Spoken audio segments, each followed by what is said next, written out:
Hello, and welcome to the Paradox Podcast, the podcast about the business of the video games industry, where we try to shed a little bit more light on the inner workings of Paradox Interactive and how a publisher thinks and operates. I'm Shamster Johnny, your host. I'm in charge of business development at Paradox Interactive. And my co-host, as usual, is Daniel Goldberg, in charge of marketing at Paradox. Hello, everyone. I noticed that this week you didn't say a podcast about the business of the video games industry. You said the podcast about the business. That's a subtle power move right there, Shams. Yeah, no. It's just establishing dominance in the games industry to show who is the business podcast. Yeah. So that's it. How are you doing, Daniel? How's life? I'm good. I'm tired of being stuck at home. I'd like to spend some more time in the office. I have to say, but beyond that, pretty good. Spring is finally arriving, so Stockholm is not the sort of cold and dark hellhole that it's been for the past couple of months. And I'm excited because we've got PDXCon coming up quite shortly as well. So very excited to see what the reaction will be to some of the cool things we will show there. Yeah, and we have a cool episode on our hands today. We have a quarterly report that's dropping in about 2 weeks. This episode will be going live the week before that or so, and that's why we felt it was apt to bring in none other than our CFO at the company and talk about numbers and finance. Alexander Bricca. Welcome to the podcast, Alex. Hi guys, thank you very much. It's a pleasure to be here. Good to have you here. It feels kind of weird that you haven't actually been on one of these yet. This is the first time. Alex is, me and Shams interact with Alex, I would say maybe on a daily basis. Yeah. Would that be fair, you say, Shams? Yeah. Or pretty less much? For me. Less but for me, you haven't actually been a guest on this, so we thought it was time to finally bring you into it and show the world, or have you explain to the world the magic, or how the sausage is made, I guess, is more maybe a more fitting description. There's no way to spin that. Yeah. It only took you 3 years to invite me. I'm yes. honored. You finally worked up the credibility to join us in this. You don't become fine publication. Exactly. You don't become the top podcast by inviting the finance guy every week. Okay, let's put it that way. Before we get into the questions and portion, let's start as we always do. Daniel, what have you been playing? It's Magic: The Gathering. Are you back on I'm the crack? back on the crack, which is nice. I mean, I've kind of missed it, but yeah, that's it for me now. This is what I'm playing. I haven't. Are you playing it on anything. the phone? No, on my computer. Bathtub? I think I said last time that I tried it on my phone, but I had no problems with it. But what it did was it made me go back to playing it on my computer. So I'm just I'm back on the train, spending my hard-earned cash on virtual collectible cards, and really enjoying it. That's good. How about you? What have you been playing? I'm trying a lot of Game Pass stuff. I'm playing Control by Remedy. I've played every game they've ever made. I am in absolute awe of how amazing they are at pushing the medium. Every time I'd start one of their games, it's like I didn't know video games could look like this. And it's just not the visual quality, it's just the visual storytelling. It's freaking amazing. They're my number one developer of choice to make a World of Darkness game. And I hope whoever's in charge of signing new developers manages to convince them to do a World of Darkness game with us. But I completely agree. I mean, Control is amazing, and it's. Have you? God, this is a bit of a spoiler. Can I do a spoiler? No, I think they've communicated this now. Have you? There's a shared universe, right? Yes, that I know. It's just amazing, mind-blowing when I saw that. Yeah. No, it's good. Cool. Alex, what have you been playing? I guess Excel doesn't count as a proper game, even though it should. Excel counts.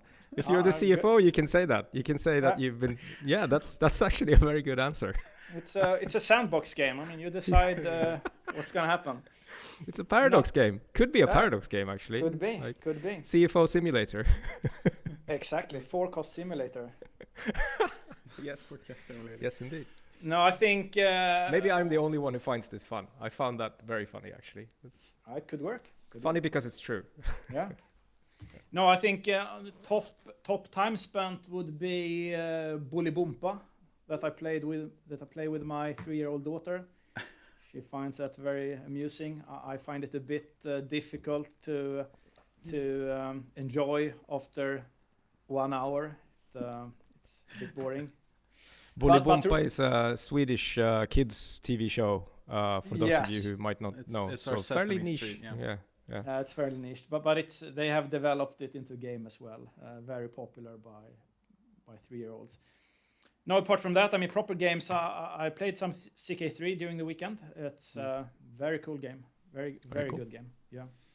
And I mean, when I started here 3 years ago, I started to play Europa Universalis 4, and it's a huge difference in user friendliness. I mean, we have come quite far, I think, in how the tutorial helps a fairly beginner like myself enjoy it.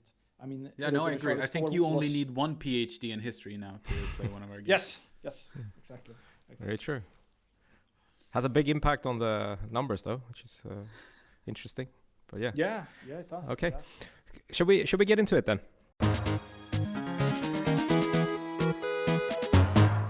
So the reason we decided to get Alex onto the show was that we thought it'd be interesting to talk a little bit about what it's like to be a listed company. So Paradox is traded is a publicly traded company since 2015. I think it's 2015, or is it 20? So we got listed in 2016, and not 2015. The CFO knows, and we thought that would be interesting to talk a little bit about, partly just to give some give some context to that for those of you who might not be aware of the history of the company, or the why that decision was made, but also more how that impacts the way we run the business and the decisions we make, the decisions we do not make, and also a bit about our rationale for why we think this is important, why we think this is why we think this is good for Paradox to be a publicly traded company, and who better to explain these things to us than our very own Chief Financial Officer. So I guess we could start there, or maybe let's back it up a little bit and hand it over to Alex to talk a little bit about yourself and your role. What do you actually do as CFO of Paradox Interactive? Yeah, so I'm the CFO, Chief Financial Officer, so that means that I'm responsible for finance. And finance could be split up in mainly 2 different parts. One is business control, which is forward-looking finance. We do a lot of forecasting, we do a lot of business case, we do a lot of monthly follow-ups where we compare what actually happened during the month to what we thought was going to happen, and try to understand why it didn't happen as we planned, why it was better, or why it was not as good as we planned. So that is one part, that's a business control. Then we have the more classic finance, which is taking care of all the supplier invoices, payments, salaries, sending invoices to our distribution partners and customers, making sure we get payments from them, closing the books every month, and connected to why I'm here to talk about being in a listed environment, doing the quarterly reports and annual reports, and sending in returns to tax authorities. So that's kind of the classic finance. Then I have legal as well within my team. So those are the 3 teams I have. Then I work with 2 other functions which do not yet have any dedicated personnel. One is investor relations, and the other one is kind of executing on mergers and acquisitions. When we find a company to acquire, I'm involved a lot in the actual making it happen. And how long have you been with Paradox now? When did you join up? I joined February 3 years ago. So this is my 4th year. Yeah, and what kind of attracted you to Paradox, and why the gaming industry at all? Or like, Yeah, so it's I've been, prior to joining Paradox, I've been within digital media and digital home entertainment. So it was the two jobs before Paradox was actually at video companies, having video services. But then I've been for many years on another listed gaming company's board, and we of course knew a lot about Paradox and admired what Paradox had achieved. So when the opportunity came for me to join Paradox, it was a very, very simple, easy decision for me to join. What were your first reactions when you actually joined? My first reactions. Hopefulness replaced by despair, or what's the? Yes. At the beginning, yes. No, but it was one thing that hit me from the start, and that was, it was a very clear combination. When I spoke to people working here, they all shared a combination of having a huge passion for the product, the games, and a huge passion and kind of respect for the players. That combined with a very strong business focus. Everyone seemed to understand that we make games that needs to sell. And I think that is a very important combination to have. You can't be a successful gaming company without having parts, at least, of both these approaches. And I think Paradox has a healthy portion of both. that's great. I usually name that as the reason for Paradox success over the years: our ability to marry, passion for business and the games together. Okay, should we dig into the meat of the stuff? What I find fascinating about this is that there's so many misconceptions about what it means to be a listed company, and as if becoming a listed company is you flip a switch and everyone turns into greedy capitalists, which is of course one way to look at it. But let's delve into that. What does it actually mean to be a listed company? Since 2015, explain it for dummies like me and Daniel. What does it actually practically mean? I'll try. So we got listed in 2016, and we are on a stock exchange that is called Nasdaq First North Premier Growth Market. So fancy name right there. Yeah, a long fancy name. Yeah. And what a stock exchange actually is, it's a marketplace where you can trade shares. And even though when you're not a listed company, a shareholder has normally all the rights to trade the shares. He or she can sell the shares. And if you're not a shareholder, you can contact an existing shareholder and try to buy the shares. So what the listed environment like Nasdaq does is they provide a functioning, efficient marketplace where buyers and sellers can meet under controlled conditions and buy and sell shares. So that means Paradox has today 105,600,000 shares, and they are listed at this stock exchange. So if you're a shareholder, you can sell your shares, and if you are interested in buying shares, you can buy them there. Go ahead, Daniel. So, but being on an exchange like this obviously comes with certain requirements as well. I mean, it means that we have to do certain things, I guess, or act in a certain way in order for us to be allowed, I guess, for the company to be allowed into this marketplace. Like, there's a requirement to post financials every quarter. I'm assuming there's loads more that you know much more about than I do, Alex. But there are like operational, what do you call it? Like things that we have to do that come as part of this. Exactly. For this marketplace to function in a way, it's very important that the companies which shares are traded provide the marketplace with correct and timely information. And so that is among all the rules that we need to live by, being a traded company. The main part regards information giving. How do we give information to the market, and how don't we give information to the market?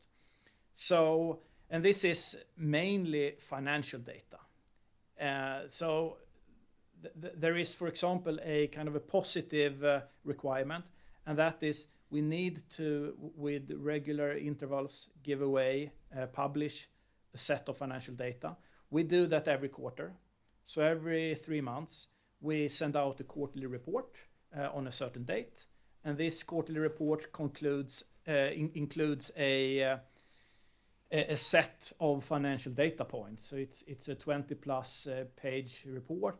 So it's financial data that tells the market what has happened during the quarter with the company, but also qualitative explanations, like a page where the CEO speaks a bit more freely about what has happened within the company during the quarter. What are the main takeaways?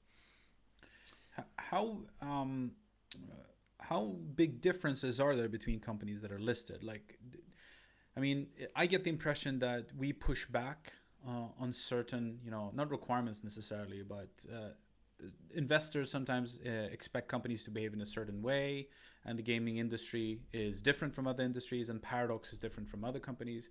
Is it kind of like, does everyone conform to the same way of working, or does it differ quite a bit? And is it being listed here in Sweden the same thing as being listed in the US, or can you compare a company like Paradox and how it operates to other companies that are listed maybe here even in Sweden, or are there differences?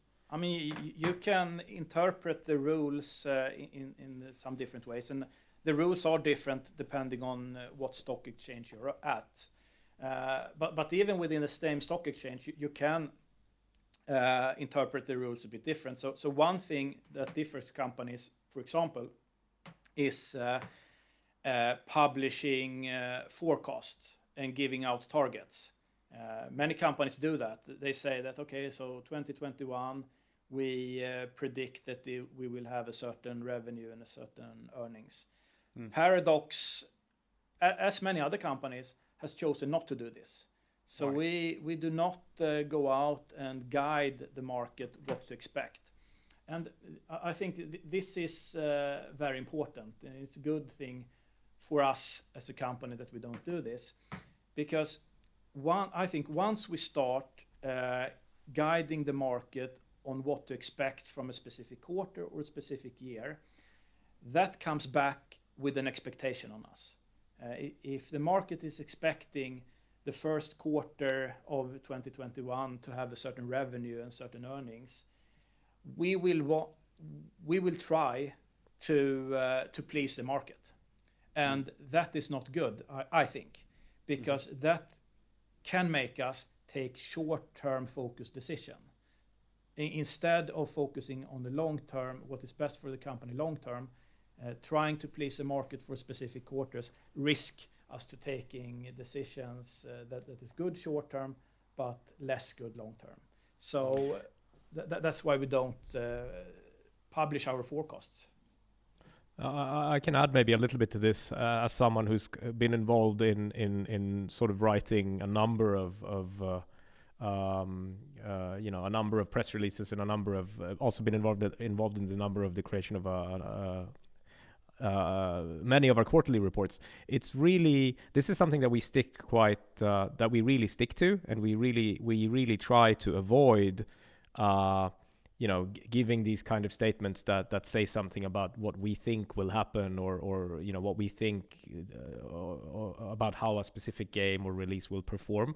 And it really takes effort to not do that, and to stick to that rule that we've set up for ourselves, because it's so easy to just say something, about an upcoming game or an upcoming release, or even something you haven't announced that you're planning to announce in the future, because it's very tempting. I mean, it's all cool stuff and you really want to share, but it's something that we stick quite. And Alex, maybe if you don't agree, you can of course argue against me, but we really try to stick to this. And I agree with what you're saying, Alex. This is important because the less we say about the future, the less expectation we create, and the more room we give ourselves to maneuver and to really maintain that long-term perspective that we think is important for our business.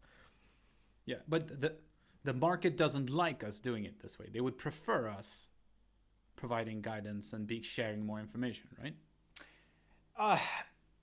They think, the market thinks it wants us to do this, but the problem is if we started to publish forecasts, as you know, plans doesn't always play out exactly how they were made. I don't know what you're referring to. So what the market wouldn't like would be us to state our plans and then every quarter have to revise them, coming up and saying, okay, sorry, this is a new plan. 2 months ago we said this, now it's a bit different. So that is not something the market likes either. So and when we say the market, we mean institutional investors. We're talking about like big banks, big institutions, and a smattering of like retail, small, YOLO, Wall Street bets guys who are following Paradox. This is what we talk about when we talk about the market, right? Yes, I think it's an aggregation of, we have several financial analysts that follows us, and they come out with research reports on us, and they try to predict what each quarter is going to be like. We have financial media that covers us. So I think, and we have the shareholders you mentioned. I think all them together constitutes the financial market. So maybe we can talk a bit about what, I guess before we move on to some more interesting stuff, I'd love to hear your thoughts on why a company like Paradox wants to be listed. Like, what's the benefit? Why do companies seek to be publicly traded like this? And I don't know if we can speak specifically about Paradox or if that's a question that our owners would have to answer, but just in general, it'd be interesting to hear why is this attractive? Yes, so I would say the main benefit to be a listed company is that it's easier to raise capital. If you, as a company, for one reason or the other, needs more money, either because you want to grow faster, you want to acquire another business, or whatever it is, being a listed company makes it quite easy to raise money, as long as you have a strong business and strong financials. You can issue new shares, you can issue bonds, and there are different ways to finance. So that is normally the reason why you get listed. Other reasons could be for existing shareholders to get a potential way to realize the gains that they have done on their investments in the company. Perhaps they acquired the shares before the company got listed, and with the listing comes the possibility to sell shares in a very favorable way, I would say, an easier way. But Paradox, since we got listed in 2016, we haven't raised money once. So we haven't kind of used the stock market for its main purpose. But I know, even though this happened before I joined, I know that one of the main reasons to list the company was to give the possibility for the public, our fans, our employees, to invest in the company and have an easy way to continue to buy shares or sell shares, depending on what they want to do at the moment. So that was a big reason for why we listed. But then it comes with several other benefits. So being a listed company comes with a lot of demands on how you report, how you control the company. So that means that being a listed company forces you to be in a quite good shape, to be in control of your business. So it kind of makes you better often. But then also, and this to have all this control, that builds trust towards business partners, towards employees. I think a big benefit for us being a listed company is it's easier to attract new colleagues. one is the trust that I mentioned that comes with being a listed company, but also being a listed company, you get a lot of exposure in media. Media writes about your company, and you build a brand towards personnel, towards suppliers, towards platform owners, towards development studios. So I think that has helped us. Shams, I think you were here when Paradox actually made this decision, or when we actually introduced, when we were introduced to the stock market, and we sort of went about that in a fairly interesting and somewhat unique way, where we offered, as you mentioned, Alex, we gave a lot of our players and our fans the opportunity to sort of come in and invest in the company, and of course you can do that at any time. You just have to buy shares, but as part of the initial, initial public offering, I guess. Yes, correct. What was I don't know if you remember, but what was the reasoning around that, and how was that sort of? How did that sort of come about? So usually, and Alex, correct me if I'm wrong. Usually, when you want to go to the market, you use one of the big firms to help prepare the IPO for you. And if I remember correctly, those big firms wanted big dollars to help us get to the market. And we said, screw that, we're going to do it ourselves. And we set up one of those cool internet brokers, banks in Sweden is called Avanza. And we work with them to kind of early access our it was like IPO. An early access release, yeah. Yeah, and we kind of split it up in several tranches, as it's called.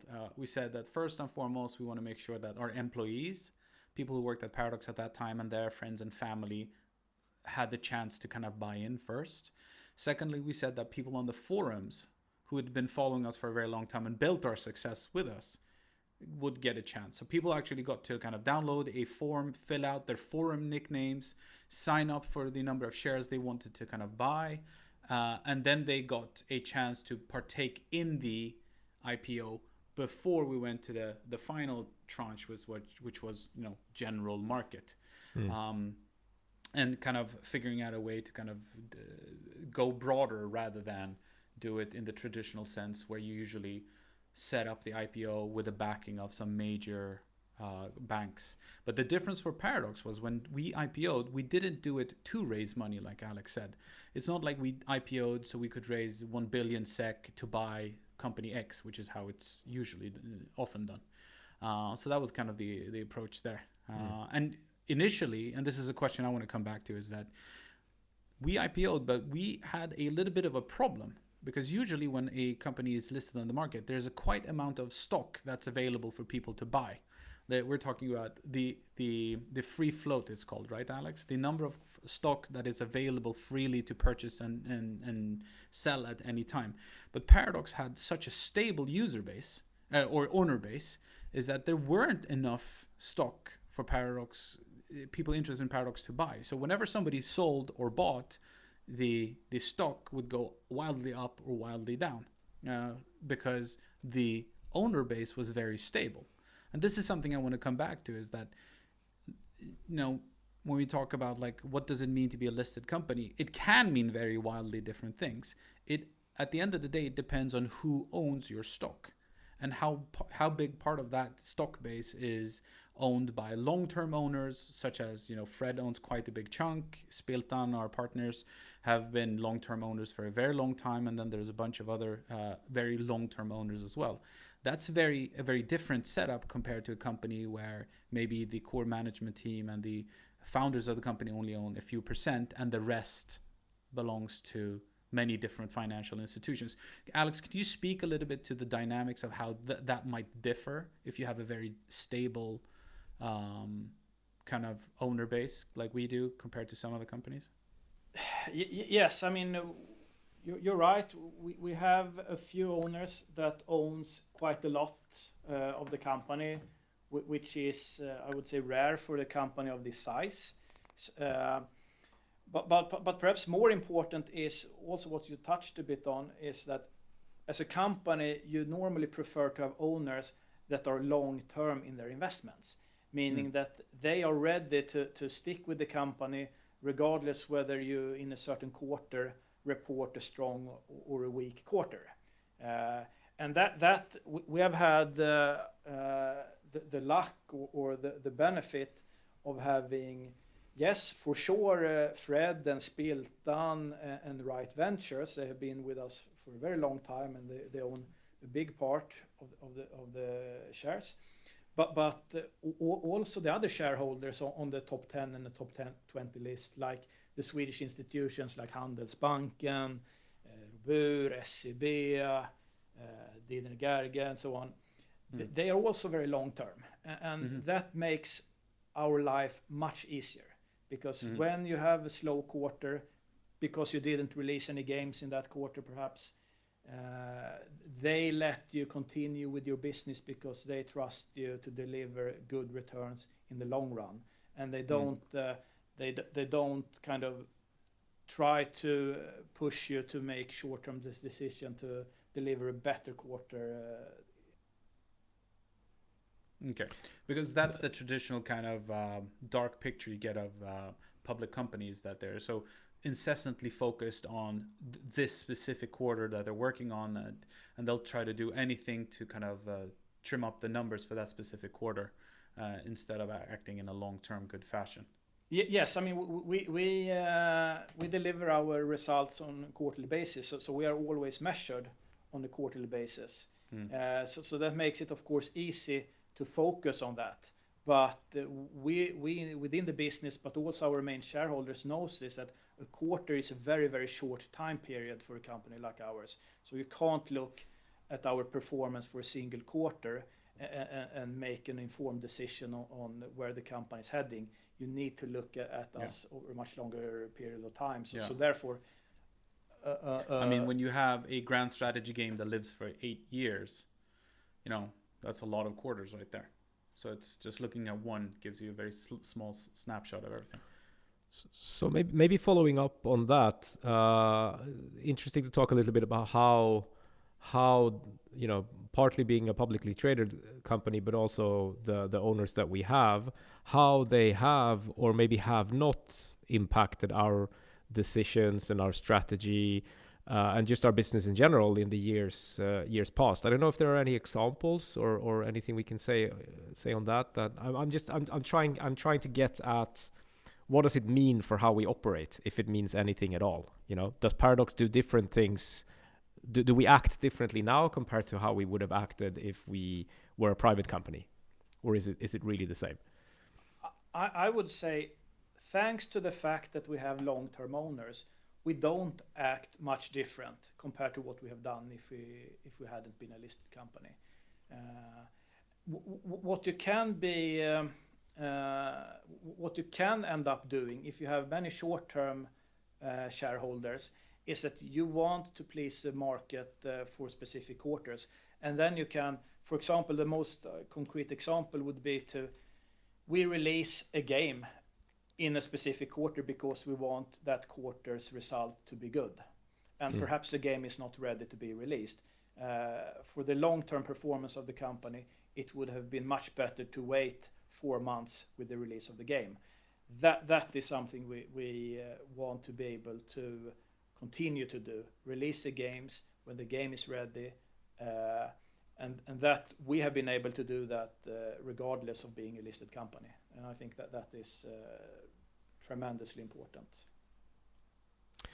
Couldn't you argue that the same reasoning would be true irrespective of who your owners are? Because in the long term, you know, I mean, the assumption in what you're saying is that a game that is given enough time to be finished will over time perform much better than a game that is not given that time.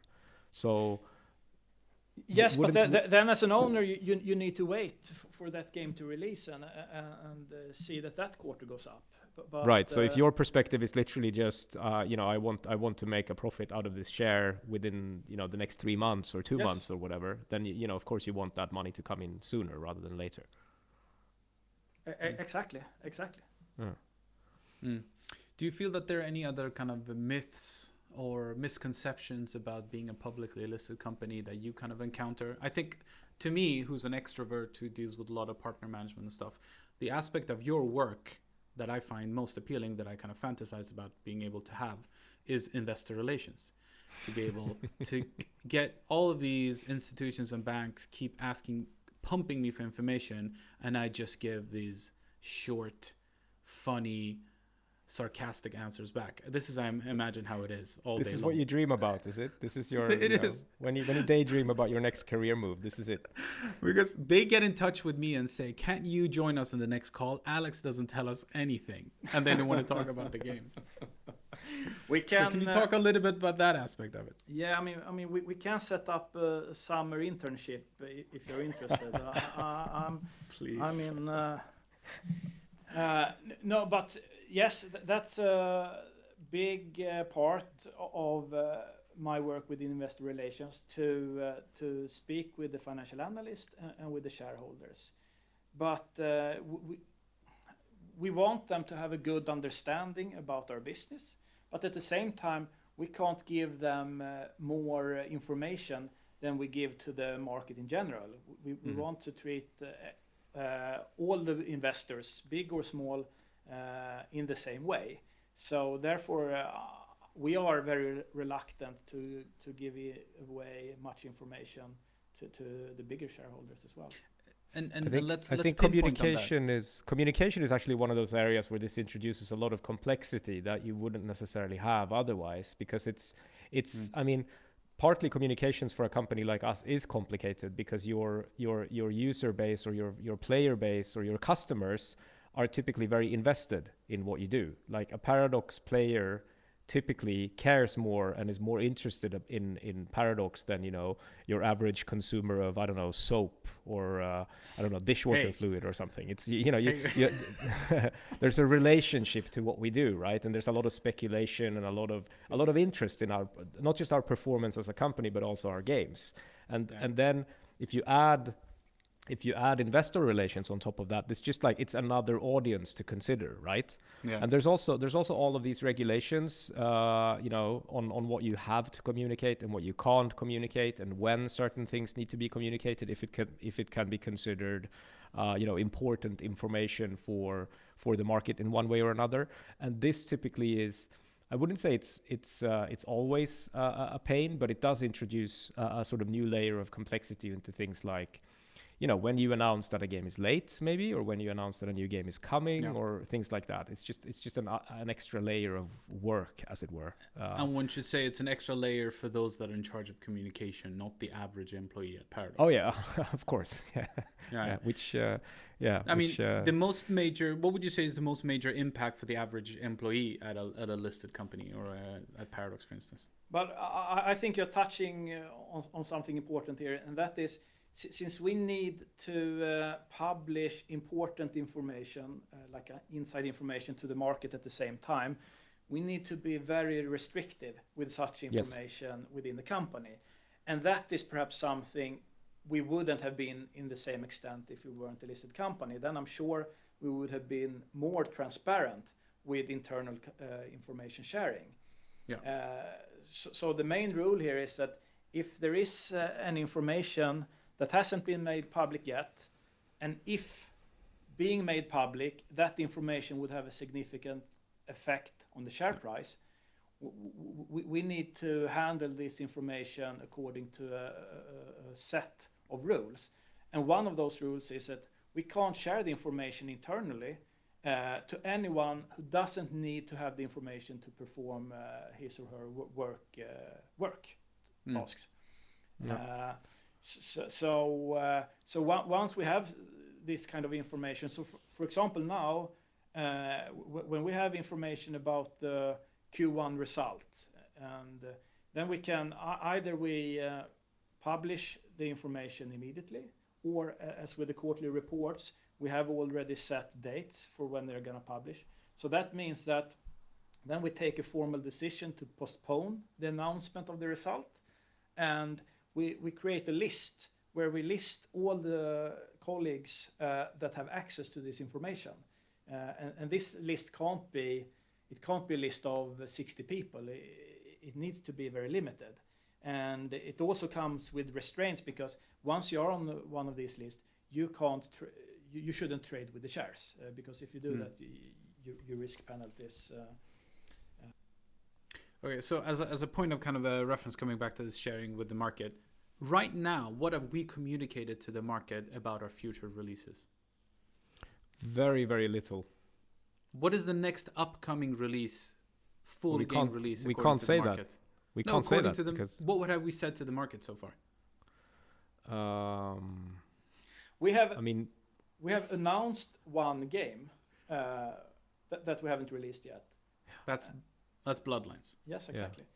And then okay, so and then I think you said, Shams, on the Paradox Insider that we will announce a game on PDXCon yes. in May. So that's pretty much what we have said. Yes. Considering the size of the company we are, how rare is it that we have this little information about our future, sequels or anything?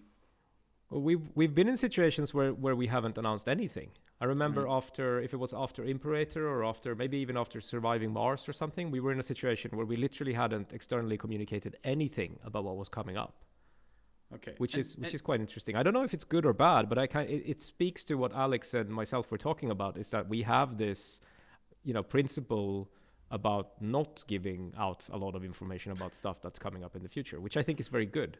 Because, as soon as you say something, you're kind of committed to doing it. But these poor analysts must be going freaking nuts over the kind of sync calls with you. They're like, every time they come in like, hey, Alex, what can you tell us? Nothing? Okay, go screw yourself. Or like, is like awkward lunches all day long? Like, what's it like? Yeah, yes. I mean, of course, it's because now we are at the beginning of the year, and they want to come out with recommendations to their clients about Paradox, and so an important part of that is to try to, for them, forecast the revenue and the earnings for 2021, and since they don't know if and if yes, what we're gonna release in the year, it's super difficult, of course. It's so a bit of a power move on our part, being this restrictive. I think that's what you're getting at, Shams, isn't it? Like, yes, it's kind of a show of dominance, isn't it? Like, no, it absolutely not saying anything. Yeah. We have delivered. So I think historically strong results. Not each quarter, but over time we have delivered very strong results. So with that also comes a trust for the investing community that hopefully it's going to be good this year as well. Okay, we're kind of running out of time. I only have one more question, and that's really GameStop, buy or sell? It's too late, isn't it? No, it's still going. You gotta hold, baby. You gotta hold. Yeah, okay. Do you have a final question, Daniel? No, I think you were onto something interesting about like misconceptions, and I think Alex was also, before one of us very rudely interrupted him. There's something to be, or actually it was your question, Shams. Like, what does this mean for you as an employee at Paradox? And I think partly what Alex touched on is that there is something where we have to consider quite carefully about what information is shared with who internally. We often have endless discussions about how many people can be given access to sales numbers, for example, before this becomes a problem for us. But on the other thing I would say is that, and this is going to sound a bit, what's the word? It's a bit romantic, I guess, but just the fact that everyone has an opportunity to, whether it's through one of our incentive programs like the warrant scheme we offer to employees, or it's just people themselves deciding to invest in the company and buy shares.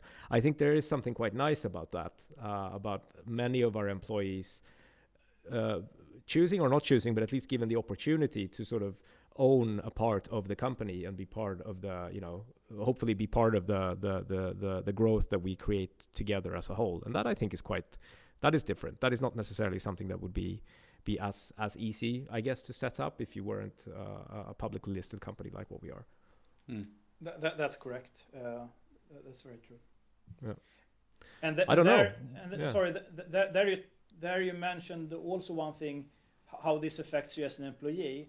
And that is, if you own shares or if you plan to trade shares, you need to be a bit careful, because if you at the same time hold information that is not out on the market, then it's important that you consult with our legal department whether you can buy or sell shares, or whether you need to wait certain disclosures and so on. I guess as a final question, we talked about GameStop. Alex, Q1 is coming up. What's your recommendation? Buy or sell Paradox shares? What do you say? Just blink twice. Blink twice for yes. But I of course get similar kind of questions from especially potential new investors, and it's but I always refrain from commenting on our stock price, whether I think it's high or low at the moment. But I think what you should do, you should be long term, and you should invest a bit now and then. So since if you look historically at our share price, it has gone up and it has gone down a lot. So it's gonna be you need to be lucky if you're gonna hit kind of the low spot if you try to do that. So it's better to spread out the investment over perhaps a year, then you will get some low spot and some high spots probably.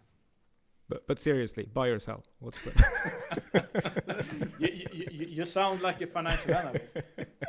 Yeah, there's a career change coming up. Yeah.